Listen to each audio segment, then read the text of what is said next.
Hallelujah. আমি পড়ছি ইফিসীয় 4:30 থেকে। হালেলুয়া। আর ঈশ্বরের সেই পবিত্র আত্মাকে দুঃখিত করিও না, যাহার দ্বারা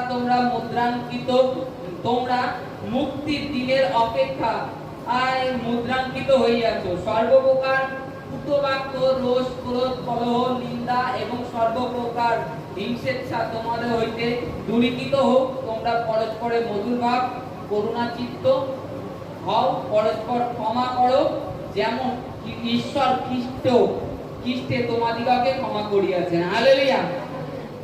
এখানে কি বলছে? আর ঈশ্বরের সেই পবিত্র আত্মাকে দুঃখিত করিও না। কি বলছে? ঈশ্বরের পবিত্র আত্মাকে। হালেলুয়া। পবিত্র আত্মা কি দেখতে পাচ্ছেন? কিন্তু পবিত্র আত্মা আপনার মধ্যে আছে। হালেলুয়া। কি করে আপনি আপনার জীবনে পবিত্র আত্মাকে দুঃখিত করেন? হালেলুয়া। কি করে আপনি আপনার জীবনে পবিত্র আত্মাকে দুঃখিত করেন? কিসের মাধ্যমে? সেটা হচ্ছে আপনার চলাফেরা, কর্ম, আপনার বাক্য। মনে করুন ঈশ্বর প্রভু যিশুর আপনাকে মন্দতার থেকে বের করে নিয়েছে। জঘন্য পাপের মধ্যে আপনি ছিলেন, অন্ধকারের মধ্যে ছিলেন। অন্ধকার কি? নেশা, পাপ কার্য, চুরি, ছেঁচড়ামি, ঠকানো লোককে, সেই সমস্ত মধ্যে ছিলেন। আর আপনি তার থেকে ঈশ্বর প্রভু আপনাকে বের করে নিয়েছে আপনার হৃদয়ে। ঈশ্বর কি করেছে? প্রভু কি করেছে? যে আমাকে বিশ্বাস করেছে, একে ধার্মিকতার স্ট্যাম্প মেরে দাও। কি? পবিত্র আত্মার দ্বারা ধার্মিকতার স্ট্যাম্প মেরে দাও প্রভু যিশুর জন্য। তিনি আমাদেরকে স্ট্যাম্প মেরে দিয়েছে, স্ট্যাম্প মেরে ছেড়ে দিয়েছে। আমরা প্রভুর পথে চলছি। পুনরায় কি করলাম? সেই পচা গর্তে, সেই পচা হাবরে, সেই নেশার মধ্যে ঢুকে গেলাম। সেই চুরি, ছেঁচড়ামি, আমার জীবনে মানুষকে ঠকানো। তখনই আমরা আমাদের মধ্যে যে পবিত্র আত্মা, তিনি দুঃখিত হয়ে যান, তিনি শোকিত হয়ে যান, তিনি আর কাজ করতে পারেন না। আমরা জানছি ঈশ্বর আত্মা, তিনি আমাদের মধ্যে রয়েছে। তার সত্ত্বেও আমি যদি রোজ এরকম বলি, আমার জীবনে কোনো অসুবিধা, মনে করেন কোনো জিনিস আমার কমই হয়েছে, অভাব হয়েছে, আমি যদি বলি এর জীবন রাখার থেকে না রাখা ভালো, মরে যাওয়া ভালো, এতে কি হয়? আপনার ভিতরে যে পবিত্র আত্মা ঈশ্বর দিয়েছে, যিশু খ্রিস্টের পবিত্র নামেতে, যাহা শেষে আপনার মুক্তির জন্য অপেক্ষা করছে, সেটা লাগবে, সেটা তিনি দুঃখিত হয়ে যান। তিনি আমাদের হৃদয়ের মধ্যে দুঃখিত হয়ে যান। আপনি যদি পীড়ায় থাকেন, রোগগ্রস্ত থাকেন, আর সেই রোগ থেকে বেরোতে পারেন না, রিকভার হতে পারেন না তাড়াতাড়ি। কেন?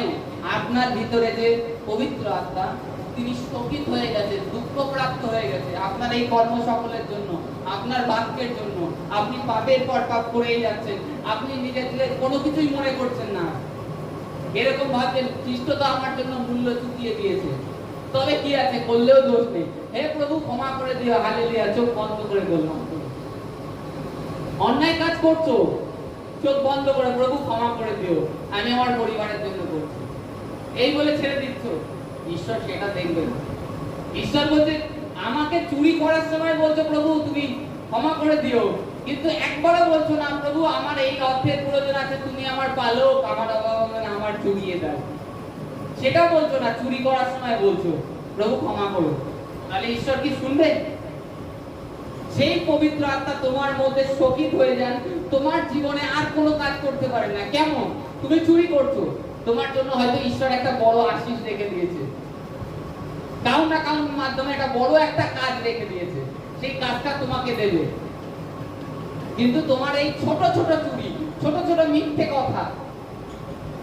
মিথ্যে কথা, সেইগুলোর জন্য তোমার জীবনে অলরেডি তুমি বঞ্চিত হয়ে গেছো সমস্ত অনুগ্রহ।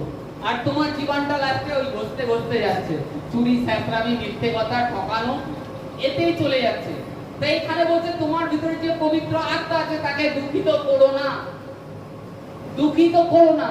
কারণ তিনি দুঃখিত করিও না, যাহার দ্বারা তোমরা মুক্তির দিনের অপেক্ষায় মুদ্রাঙ্কিত হয়েছে। মুদ্রাঙ্কিত মানে মুক্তির দিনে, মুক্তির দিনে এখনো অপেক্ষা করতে হবে। প্রভুকে গ্রহণ করে নিয়েছি, স্বর্গে চলে যাবো আমি।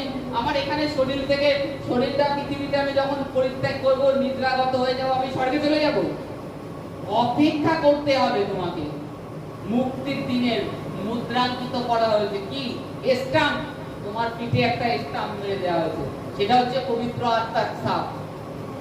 পবিত্র আত্মার ছাপ, তার জন্য তোমাকে অপেক্ষা করতে হবে। এবং সর্বপ্রকার কুটো বাক্য, কুটো কথা, হালেলুয়া, কুটো কথা তো জানি ভালোই। তারপরে ক্রোধ, তো দ্বিতীয়টা লিখছে এখানে ক্রোধ, তোমার মধ্যে যে ক্রোধ বাস করে, তোমার মধ্যে যে রাগ আছে সেটা ত্যাগ করো। তারপরে বলছে কলহ, কলহ মানে চেঁচামেচি, কি চেঁচানো মানে কথায় কথায় চেঁচিয়ে ওঠা, যেটা তাকে মৃদুতায় শান্ত ভাবেও বলা যায়, কিন্তু তুমি সেটা করো না। তোমার মধ্যে ক্রোধটাকে প্রকাশ করো, মানে ক্রোধটাকে প্রকাশ করো।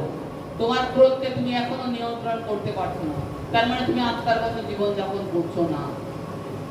কলহ মানে চেঁচানো, নিন্দা, হালেলুয়া। এবং সর্বপ্রকার হিংসেচ্ছা, সকল প্রকার হিংসেচ্ছা, সকল প্রকার হিংসা। তারপরে তোমাদের হইতে দূরীকৃত হোক, তোমরা পরস্পর মধুর ভাব ও করুণা চিত্ত হোক। হালেলুয়া। তোমাদের মতে কি হওয়া উচিত? মধুর, মধুর স্বভাব। তোমাদের স্বভাবটা দেখলে একজন দেখে বলবে হ্যাঁ খ্রিস্টের সন্তান। তুমি কোথাও গিয়েছো কাউর বাড়িতে, সে দেখে তোমাকে বলবে না এ একজন ঈশ্বরের সন্তান, কিংবা এর মধ্যে আলাদা কিছু আছে। তোমাকে দেখে বলবে তোমার আচার ব্যবহারে, কিন্তু তোমাকে দেখে যদি বলে এ ধুরন্ধর, তাহলে বুঝে যেতে হবে যে তোমার মধ্যে কিছু কোয়ালিটি তারা দেখেছেন। আর তোমার মধ্যে যদি তারা বিচার করে যে একে দ্বিতীয়বার ডাকতে হবে, তাহলে মনে করবা যে তোমার মধ্যে আধ্যাত্মিক কিছু আছে, ঈশ্বরের বাক্য তুমি কিছু মেনে চলো। হালেলুয়া। তারপরে বলছে করুণা চিত্ত ও পরস্পর ক্ষমা করো। করুণা চিত্ত, তোমার হৃদয়টা এমনই হোক, সকল মানুষের জন্য কাঁদুক, পরস্পরকে ক্ষমা করো, ক্ষমা করো। তোমার মধ্যে এমনই, তুমি দীর্ঘদিন তোমার মধ্যে এমন জেদ রয়েছে, ক্রোধ রয়েছে, সেটা এখনো তুমি সম্বরণ করতে পারছো না। তবে তুমি এখনো ঈশ্বর খ্রিস্টকে জানোনি, খ্রিস্টকে জানোনি। তারপরে বলছে যেন ঈশ্বর খ্রিস্টে তোমাদিগকে ক্ষমা করিয়াছে, যেমন যেমন খ্রিস্টে, ঈশ্বর খ্রিস্টেতে আমাদেরকে ক্ষমা করেছে। হালেলুয়া। কেমন ক্ষমা করেছেন ঈশ্বর খ্রিস্টেতে আমাদেরকে? আমরা এর জন্য কি কোনো মূল্য চুকিয়েছি ঈশ্বরের কাছে এই ক্ষমার জন্য? এই যে পবিত্র আত্মা ঈশ্বর আমাদেরকে দিয়েছেন, এর জন্য আমরা কি করেছি? কোনো পরিশ্রম, কোনো অর্থ ব্যয়, কোনো তীর্থে গিয়েছি, কোনো কিছু আমাদেরকে করতে হয়নি। যার কার উপরে বিশ্বাস করছি, খ্রিস্টের উপরে। আর সেটা ঈশ্বর দেখেছেন, দেখে আমাদেরকে কি খ্রিস্টে ক্ষমা করেছেন। আমাদের ধর্ম কর্মর গুণে নয়। আমি অনেক দানি, দান করে বেড়াই, আমি অনেক সুসমাচার করে বেড়াই, সেবা করে বেড়াই, আমার এই সমস্ত কিছু গুণ দেখেননি। আমার অনেক টাকা আছে, তার জন্য নয়। আমি না খুব ভীত, আমি খুব নম্র, তার জন্য নয়।